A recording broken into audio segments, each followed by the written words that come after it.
그 1세기 당시에 그 중요 도시들마다 거대 신전들이 세워져 있었고, 또 곳곳에는 황제를 숭배하는 황제 신전도 세워져 있었습니다. 매일 신전에서 아주 거대한 규모로 또 화려한 제복을 입은 제사장들이 국가적 행사로 제의를 진행을 했습니다. 로마의 요직들에 있는 사람들도 다 대부분 참석을 하면서 이런 제의에 정기적으로 참석하는 사람들은 정말 이 세상의 중심이 로마 황실이고 모든 권력과 모든 일은 여기로부터 일어나는구나, 또 그들이 숭배하는 신들이 이런 일을 일으키는구나, 이렇게 생각을 하면서 살아갔던 문화였습니다. 근데 그런 로마 사회 문화 속에서 아주 작은 몇 교회들이 있었고, 그들은 예수님이란 분을 예배하고 숭배를 했습니다. 그런데 그 예수님은 그 로마에 의해서 죽임을 당한, 십자가형을 당한 분입니다. 근데 그분을 주님으로 여기고 또 모여서 예배를 드린다고 하는 것이 고작 아주 소수가 모여서 찬송 몇 곡 부르고 또 성경을 펴서 몇 구절을 읽고 설명하고 또 기도하고 또 마칠 때는 떡과 포도주를 떼는 성만찬을 하는 그 정도가 전부였습니다. 그렇다 보니까 누가 봐도 신전에서 행해지는 거대한 이 제사와는 이 소박한 교회 예배는 아예 비교의 대상이 전혀 되지 않았던, 규모에 있었으나 모습에 있었으나 인원에 있었으나 초라하기 거지없는, 존재감 자체가 없는 그런 모임이었습니다. 정말 신이 존재한다면 그 신은 엄청난 규모의 사제들과 또 제의를 드리는 그런 곳에나 신이 있겠지, 조그마한 몇 사람이 모여 예배라고 드리는 그런 조그마한 모임 속에 신이 전혀 있을 것 같지 않았습니다. 사실 다들 그렇게 생각했고 또 그런 마음을 가지고 로마 제의에 참여하고 그랬는데 실상은 달랐습니다.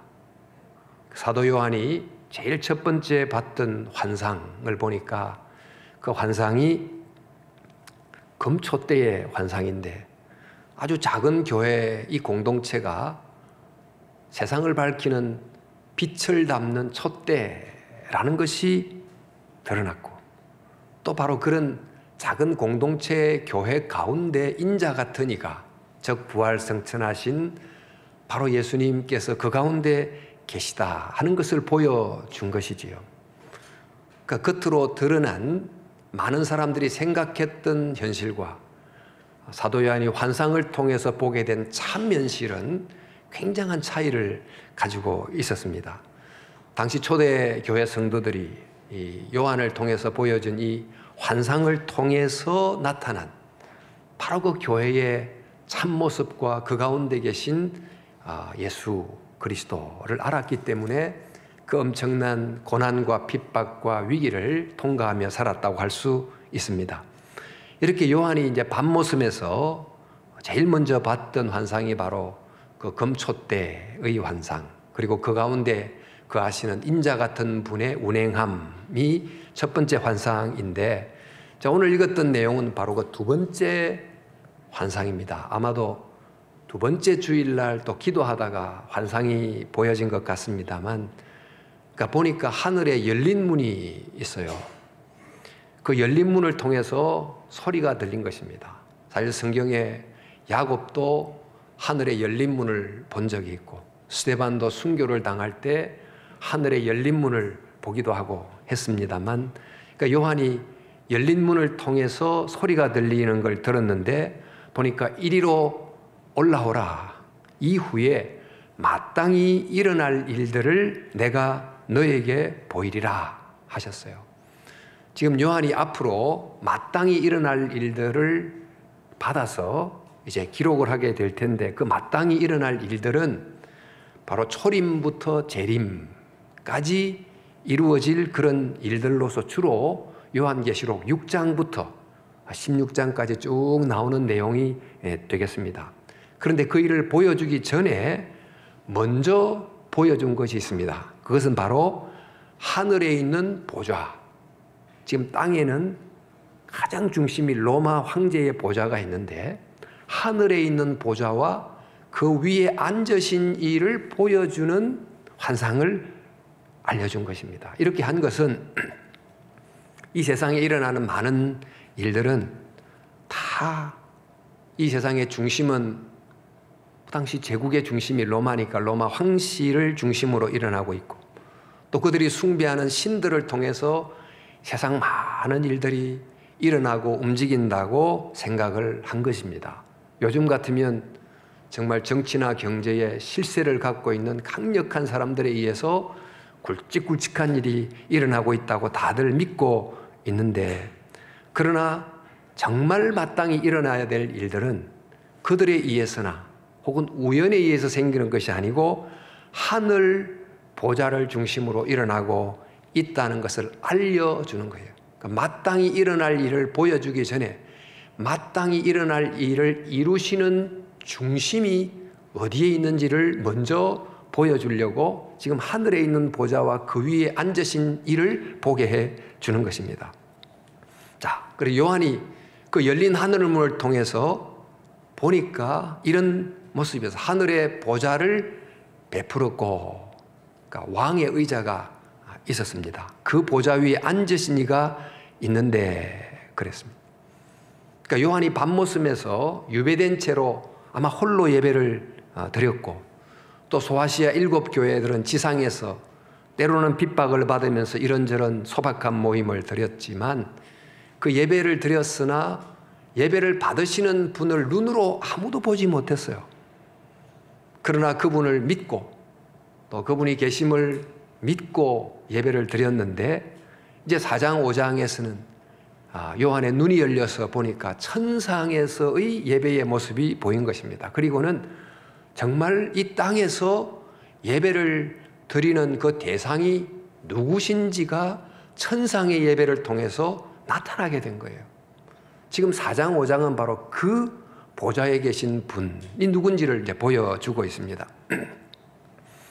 자, 그분을 보니까 요한이 본 모습은 보좌에 앉으신 이가 있는데 앉으신 분의 모양이 벽옥과 홍보석 같고 또 무지개가 있어 보좌를 둘렀는데 그 모양이 녹보석 같더라. 이렇게 되어 있습니다.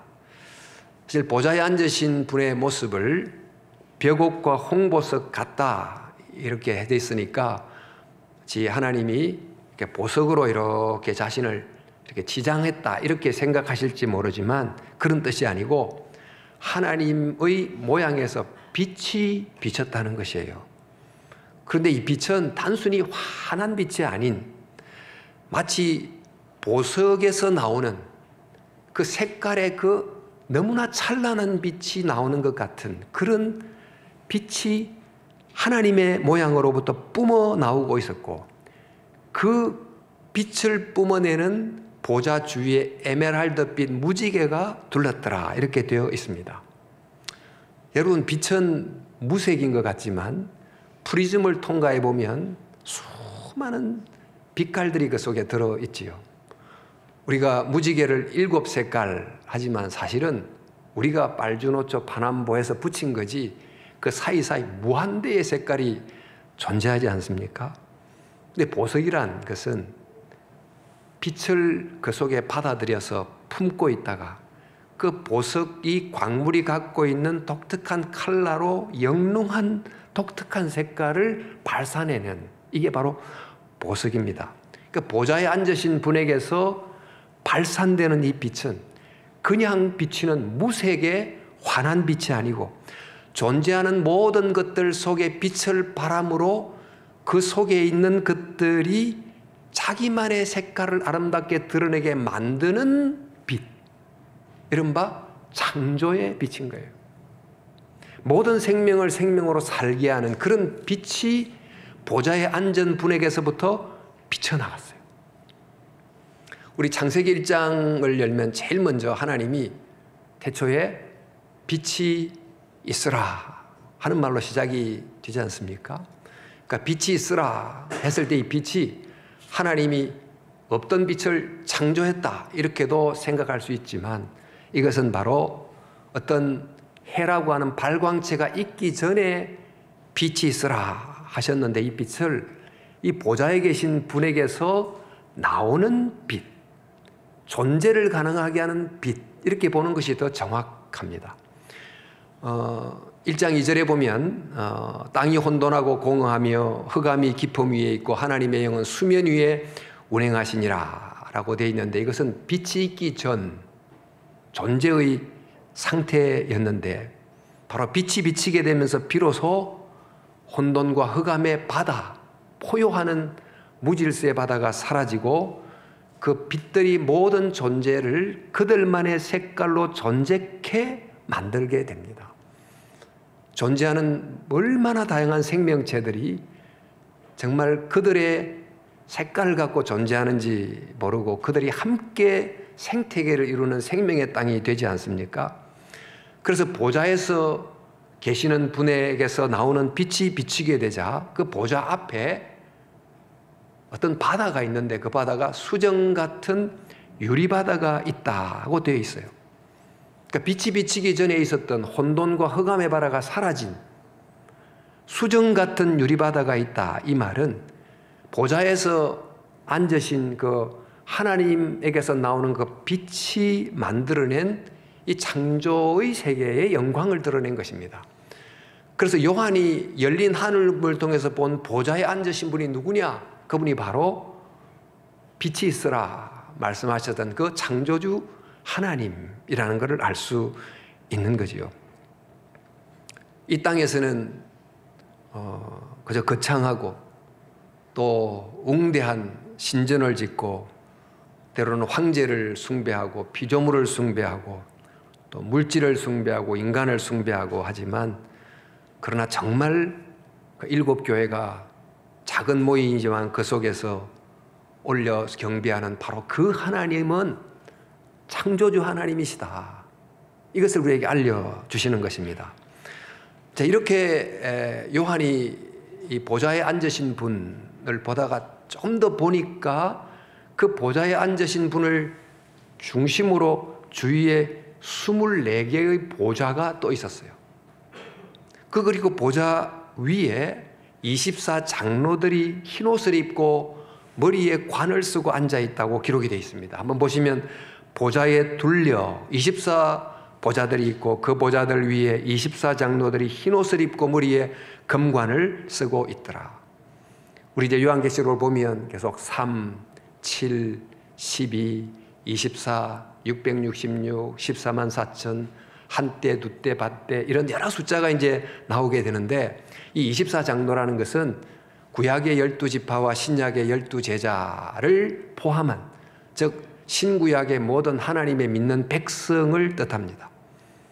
그러니까 하나님의 보좌 주위로 하나님의 백성들이 다 둘러서 있다. 이 말은 그냥 앉아 있단 말이 아니고 그분을 예배하고 있다는 거예요.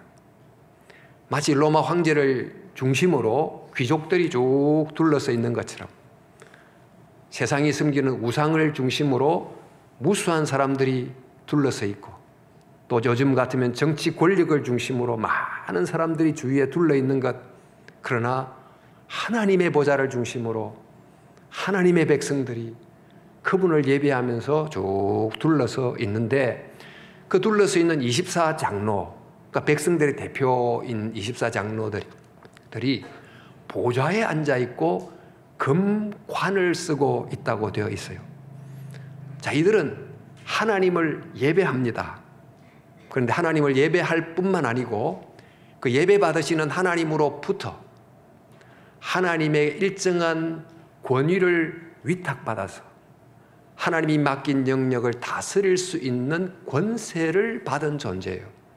그들이 바로 하나님의 형상이잖아요. 그러니까 하나님의 백성은 하나님을 온전히 예배하고 그 예배하는 하나님으로부터 다스릴 수 있는 일정한 권한을 책임을 받고 다스리는 존재가 바로 주위에 둘러서서 예배를 하는 무리들입니다. 자, 이들이 24 보좌에 앉아서 보좌를 중심으로 둘러서 있는데 또 그 바깥에 보니까 네 생물이 있었습니다. 그 생물의 모습이 첫째 생물은 사자 같고, 둘째는 송아지 같고, 셋째는 얼굴이 사람 같고, 셋째는 날아가는 독수리 같다라고 되어 있습니다. 이 성경의 사는 세상을 뜻하는 것인데, 세상에 존재하는 모든 동물들을 대표하는 대표작격으로 네 생물이 기록이 되어 있습니다. 위험 있는 또는 힘이 센, 지혜로운, 또 날쌘 수많은 존재들의 생명체를 대표하는 네 생물이 이렇게 보좌를 둘러싸서 뭘 하는가 하니까 4장 8절에 그들이 밤낮 쉬지 않고 이르기를 거룩하다 거룩하다 거룩하다 주 하나님 곧 전능하신 이여 전에도 계셨고 이제도 계시고 장차 오실 자니라 하고 찬양을 하고 있다는 것입니다.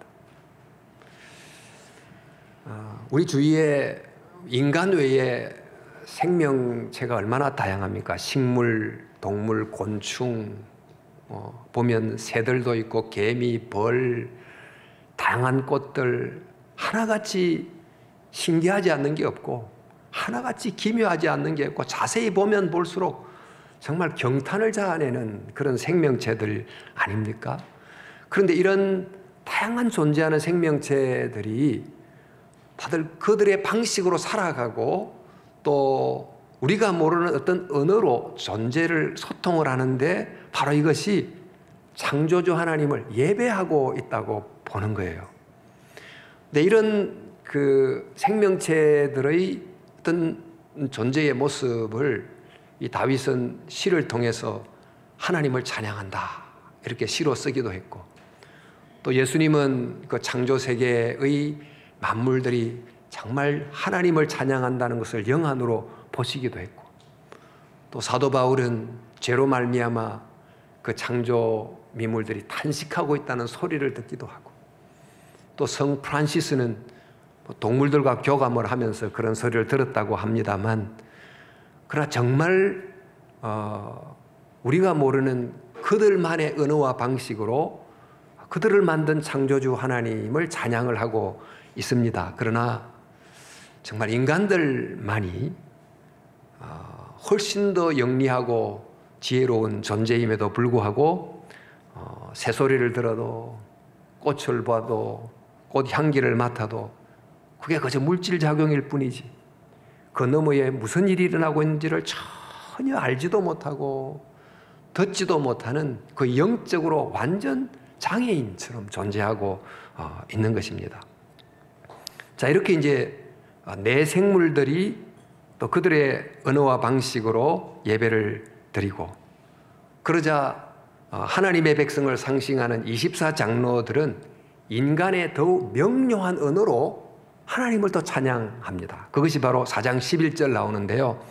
주 우리 하나님이여 영광과 존귀와 권능을 받으시는 것이 합당하오니 그 이유는 주께서 만물을 지으신지라 만물이 주의 뜻대로 있었고 또 지음을 받았나이다. 이렇게 찬양을 받으셔야 되는 합당한 이유는 만물을 지으셨고 또 만물이 존재케 하도록 중력의 법칙을 필요한 수많은 질서를 통해서 당신이 운행하시기 때문입니다 하고 창조주 하나님을 예배하고 있는 것입니다. 자, 이 땅에 있는 모든 생명체들이 창조주를 찬양하고 또 더 지성적인 피조물인 인간은 또 마땅히 그렇게 해야 됩니다. 그러니까 이 지상에 있는 그 7교회를 포함한 교회들은 그 창조주 하나님을 찬양하는데 겉으로 어마어마한 규모를 가진 로마 황제 제의나 이런 것들은 사실 정말 예배할 대상을 모른 채로 예배를 드리고 있었다는 거지요. 그래서 우리는 이제 보이는 것들을 보면서 그 너머 보이지 않는 창조주 하나님을 바라보는 눈을 갖고 예배해야 된다는 것을 깨닫게 됩니다. 우리가 창조주 하나님을 예배할 때 이렇게 모여서 예배당에서 주 하나님 지으신 모든 세계 이렇게 하면서 찬양을 부를 수도 있지만, 그러나 우리 주위에 존재하는 그 수많은 생명체들을 보면서 그 생명체 넘어 그것을 존재케 한 분을 생각하면 그것이 곧 창조주 하나님을 향한 예배가 되는 거예요. 우리 땅에 존재하는 얼마나 많은 다양한 생명체가 있는지, 그런데 이 모든 것들은 다 창조주를 보게 하는 창문들이에요. 곤충, 동물, 꽃, 식물, 수많은 것들이 눈이 열리면 기묘한 예술작품으로 만든 그 하나님을 보게 만드는 창문인데, 그 눈이 전부 다 닫혀 있는 채로 인간이 살아가고 있습니다. 지상의 예배는, 우리가 이 땅에 들여서 예배를 드리는 것은 뭔가, 우리가 이 시간 하나님을 우리 눈으로 볼 수는 없지만 열린 문을 통해서 그 하나님을 바라보는 연습을 매주 하는 거예요. 바로 그 창조주 하나님을 바라보는 눈을 뜨는 연습을 매주 하는 것입니다. 자, 이제 요한이 열린 하늘문을 통해서 보좌에 계신 분을 봤더니 그분이 먼저 어떤 분이시죠? 창조주 하나님이심을 봤어요. 그런데 이제 그분을 조금 더 이제 자세히 보니까 그분의 오른손에 두루마리가 들려 있었어요. 그 요즘에는 이런 식의 책이지만 옛날은 다 이 두루마리 형태인데, 이 두루마리인데 7인으로 봉인이 되어 있습니다. 그러니까 씨를 다 7개로 이렇게 붙여 놨습니다. 우리 책도 이렇게 펼쳐야 내용이 보이는 것처럼 그 봉인을, 씨를 다 떼야 펼쳐서 그 안에 무슨 내용이 있는지를 볼 수 있게 되고, 또 봉인을 뗀다는 말은 그 속에 기록된 내용대로 일이 일어나게 된다는 것입니다. 그러니까 그 책에 기록된 내용을 알고, 또 그 책에 기록된 내용이 실제로 역사 속에 일어나야 되는데, 그 책에 기록된 내용이 어떤 내용일까요? 그 내용은 사실 하나님이 세상을 구원하신다는 내용이고, 또 그 구원을 이루시되 어떤 방식으로 구원을 이루는가, 이런 내용이 그 두루마리 속에 기록이 되어 있습니다. 문제는 그 두루마리 속에 기록된 내용을 정확하게 알고, 또 그것을 이루는 방식을 따라 실제로 이루어내므로 두루마리 책에 기록된 내용이 역사 속에 일어나게 해야 되는 그 누군가가 필요한데, 그 두루마리 인을 뗄 합당한 사람을 찾는 게 중요한 거예요. 근데 요한이 보니까 두루마리 책은 있고 내용도 있고 하나님의 뜻이 있긴 한데, 그것의 봉인을 떼서 그 책에 있는 내용이 역사 속에 이루어지게 만들 합당한 지혜와 능력을 가진 사람을 아무리 찾아도 없어요. 그러면 하나님의 이 세상을 구원하는 그 계획이 결국 이루어질 수 없다는 생각 때문에 요한이 너무 슬퍼서 울는 장면이 나와요. 그게 바로 5장 4절, 그 두루마리를 펴거나 보거나 하기에 합당한 자가 보이지 아니하기로 내가 크게 울었더니, 그러니까 요한이 울게 됐어요. 지금 우리나라도 하나님이 우리나라를 향한 하나님의 뜻이 있지 않겠습니까? 정말 이 나라를 향한 한반도 수많은 역사의 질고를 통해서 오늘 이까지 오게 된 이 하나님의 이 나라를 향한 뜻이 있을 텐데, 그 뜻을 제대로 알고 또 그 뜻을 앞으로 미래에 펼쳐갈 그 누군가를 우리는 찾고 있어요. 즉 두루마리를 임봉을 떼고 펼칠 누군가를 찾고 있는데, 아무리 둘러봐도 이 후보 저 후보를 봐도 그런 사람을 도저히 찾지 못해서 일주일 내내 여러분이 가슴을 찢고 슬퍼하는 마음으로 이곳에 오신 분들이 대부분일 거예요. 그런데 이제 이 장로 한 분이 이렇게 말해요. 울지 말라, 울지 말라. 유다 지파의 사자 다윗의 뿌리가 이겼으니 그 두루마리와 그 7인을 떼시리라 하더라. 소리를 듣기를 유다 지파의 후손 중에 한 사람이 사자, 라이언 같은 분인데, 그분은 다윗 왕과 같은 분인데 그분이 바로 7인을 떼신다. 그러니까 7인을 떼서 두루마리 책에 있는 내용을 역사 속에 성취해낼 누군가가 있다는 소리를 듣고 너무 기뻐서 그분이 누군가고 돌이켜 보는데 존재하는 분이 사자가 아니고 어린 양이 한 마리 있는 거예요. 근데 그 어린 양이 이전에 한번 죽임을 당했던 큰 상처를 가지고 있는 한 마리 어린 양이 서 있습니다. 근데 그 어린 양이 보좌에 계신 분, 하나님께 가서 오른손에 있는 두루마리를 본인이 취합니다. 즉 본인이 그 봉인을 뜯을 수 있는 합당한 자라는 뜻이지요. 바로 이것을 보게 된 네 생물과 24장로들이 그 어린 양 앞에 엎드려서 절을 합니다. 근데 엎드리는데 그냥 엎드리지 않고 검은고를 가지고 또 향이 담긴 금대접을 가지고 엎드립니다.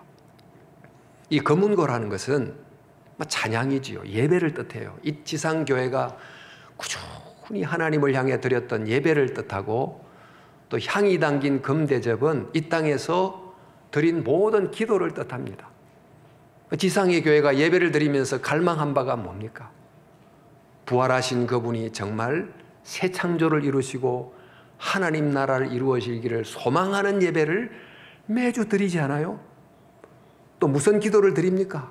계속해서 하나님이 공의를 이루시고 이 땅에 하나님 나라가 오게 하소서라는 기도를 계속해서 드렸는데 바로 그 기도의 내용을 이루어 주실 분이 그 두루마리를 손에 쥔 그 어린 양, 그분이 이루어질 것이라는 걸 알고서 그분 앞에 엎드려서 절을 하게 된 것입니다. 바로 그 어린 양이 그 두루마리 책 내용을 펼쳐서 그 책에 기록된 내용을 역사 속에 펼쳐나갈 것을 알고서 경배를 해요. 자, 그러면서 우리 창조주를 향해서 찬양의 노래를 올렸다가 타락된 세상을 보면서 두루마리를 펼 마땅한 사람이 없어서 찬양을 그쳤다가 바로 그분을 다시 만나면서 더 벅찬 감성으로 새로운 노래를 다시 부르기를 시작해요. 근데 여러분, 이 어린 양은 그러면 대체 어떤 방식으로 두루마리에 기록된 책의 내용, 즉 하나님의 구원의 역사를 이루어 가시는 걸까요? 우리 5장 9절 10절 말씀을 보면 이렇게 되어 있어요. 일찍이 죽임을 당하사 각 족속과 방언과 백성과 나라 가운데서 사람들을 피로 사서 하나님께 드리시고 그들로 우리 하나님 앞에서와 나라와 제사장들을 삼으셨으니 그들이 땅에서 왕노릇 하리로다 하시더라. 그러니까 어린 양이 그 내용을 펼쳐가는 방식이 두 가지입니다. 첫 번째는 어린 양 자신이 죽임을 당하는 방식이에요. 원래 사자이시죠. 왕인 사자이신 분이 백성들을 위해서, 우리를 위해서 친히 죽임을 당하는 방식으로 하나님의 두루마리 책에 있는 역사를 이루어 가시는 것입니다. 예수님이 십자가에 죽으심으로 자신이 흘린 피를 통해서 우리를 그 핏값으로 사서 우리를 구원해서 죄의 노예가 된 우리를 하나님의 백성으로 삼아감으로 그 역사를 이루어 가시는 거예요. 어린 양의 피를 통해서 출애굽이 일어났던 것처럼 십자가에 설리신 예수님의 고기로운 보혈을 통한 영적 출애굽이 일어남을 통해서 죄인이 의인이 되고 사단의 백성들이 하나님의 백성이 되는 일이 일어나지 않습니까? 바로 그런 일이 두루마리 책에 기록된 내용이 역사 속에 펼쳐져 가는 것인데 바로 그 첫 번째 방식은 바로 자기가 죽임을 당하는 방식이에요. 두 번째는 이 어린 양의 죽음을 통해서 핏값으로 사신받은 사람들이 나라와 제사장이 되는 거예요. 즉 하나님의 통치를 받는 백성이 되고 또 세상을 섬기는 제사장이 되는데 그들을 곧 이 땅에서 왕노릇하게 합니다.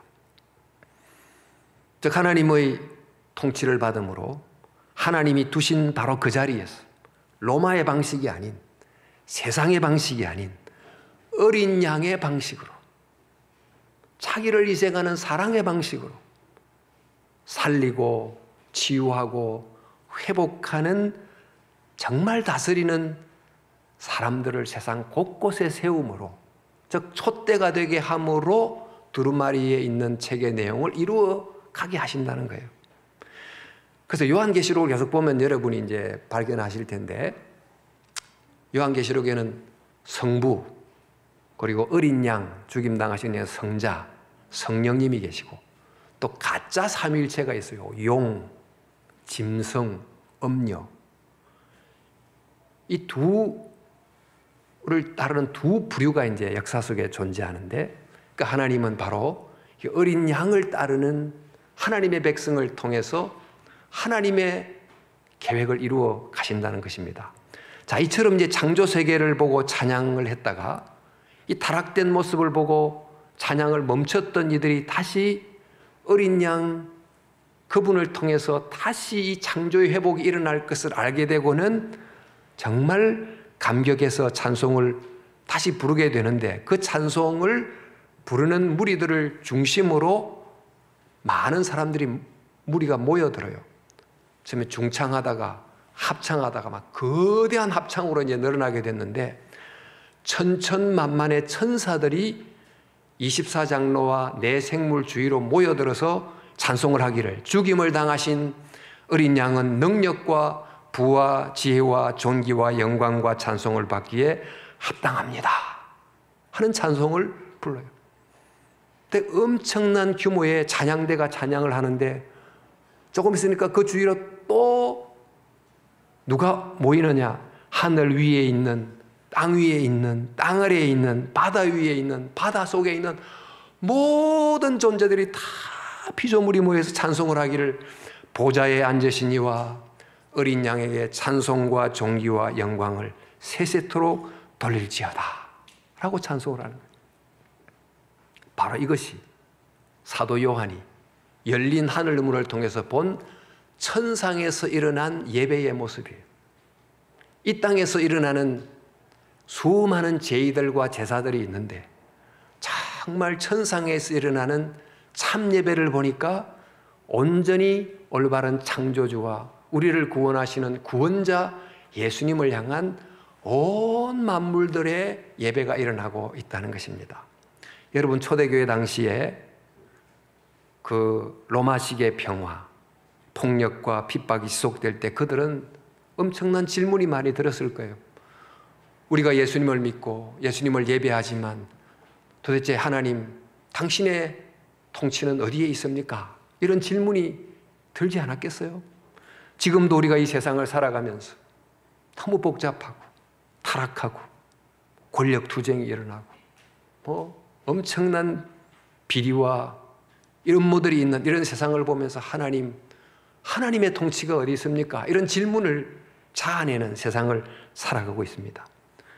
우리 아름다운 가을 경치를 보다가 단풍 하나를 보고 감격하고, 또 꽃을 하나 보고 감격하고 사진도 찍고 하다가는 뉴스를 보면서 한숨이 푹푹 나오고, 이런 세상을 우리가 이제 살아가는데, 이런 세상을 살면서 나름대로 무언가를 숭배하고, 아무도 무신론자는 없어요. 사실상 모두가 무언가를 자기의 방식으로 숭배하고 예배를 하고, 또 그것을 주목해서 바라봄으로 그것을 통해서 세상을 바라보고, 이렇게 다들 살아갑니다. 그러니까 진정한 중심이 아닌 중심에 갇혀서 살아가는데, 바로 이럴 때 필요한 것은 우리 요한이 하늘문을 통해서 천상의 예배를 바라보게 된 것처럼, 우리 눈으로 보이는 이 지상의 현실만 바라보지 않고 예배를 통해 열리는, 말씀을 통해 열리는 바로 하늘문을 통해 보이는 정말 천상의 모습이 뭔지를 매 주일마다 봄으로 낭망하지 않고 절망하지 않고 소망을 가지고 살아가게 되는 것입니다. 우리는 이 세상이 그래도 창조주 하나님을 통해서 시작이 됐고, 그분이 지금 붙들고 계시고, 또 이 세상을 구원하기 위해서 어린 양 예수 죽임당한 그 희생을 통해서 마침내 회복한다 하는 것을 예배 때마다 열린 하늘문을 통해서 계속 바라봄으로 이 땅의 가현실이 아닌 영적인 진정한 현실을 바라봄으로 이 세상을 믿음으로 살아가게 된다는 것입니다. 이렇게 할 때 그 당시 7교회들이 그것을 바라봄으로 승리하고 이기는 자가 될 수 있었던 것처럼 지금 우리도 똑같아요. 그 열린 하늘문을 통해 보이는 천상의 예배를 말씀을 통해서 매주마다 볼 때만 비로소 이기는 자로 살아갈 수 있다는 것입니다.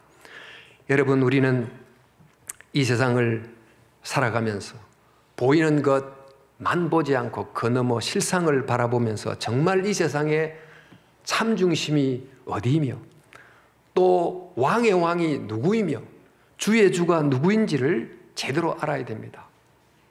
사자이지만 자기를 백성을 위해서 기꺼이 드린 죽임당한 어린 양이신 바로 그분이야말로 이 세상을 구원하는 유일한 분이시고 그분이야말로 우리의 찬송과 존귀와 영광을 받기에 합당한 유일한 분이십니다. 이 세상의 왕의 왕이 누구입니까? 이 세상의 주의 주가 누구입니까? 누가 우리를 정말 구원하고 누가 우리를 정말 회복하는 것입니까? 이것을 제대로 알게 됐던 영감에 찼던 한 명의 위대한 작곡가가 바로 그분을 향한 영광스러운 찬송의 내용을 작곡했는데 그것이 바로 핸델의 메시아입니다. 바로 그 속에서 왕의 왕, 주의 주, 그분을 향해서 영광의 찬송을 올려드리게 됐는데 오늘 이 시간 이 설교를 마치면서 바로 그분을 향해서 올려드렸던 그 할렐루야 찬송을 함께 들으면서 여러분들은 마음으로 바로 왕의 왕, 주의 주, 그분을 향해서 영광을 올려드리는 시간을 가졌으면 좋겠습니다.